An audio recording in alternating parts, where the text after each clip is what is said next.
প্রাণনাশের হুমকির কারণে দেশে ফিরতে পারছেন না বলে অভিযোগ করেছেন ওমান প্রবাসী আক্তার হোসেন। এমনকি দেশে থাকা পরিবারের সদস্যদেরকেও হুমকি দেয়া হচ্ছে, এমন অভিযোগে সম্প্রতি ওমানের মাসকাটে সংবাদ সম্মেলন করেছেন তিনি।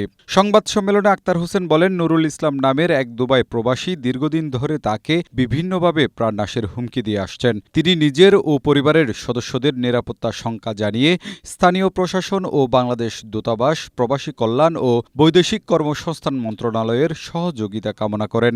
মাসকাটের উপশহর বারকা এলাকায় তার ব্যবসা প্রতিষ্ঠানের স্থানীয় স্পন্সর ও প্রতিষ্ঠানের কর্মকর্তাদের সাথে নিয়ে করা এই সংবাদ সম্মেলনে নুরুল ইসলামের দেয়া বিভিন্ন হুমকির অডিও, ভিডিও ও কল রেকর্ড তুলে ধরেন।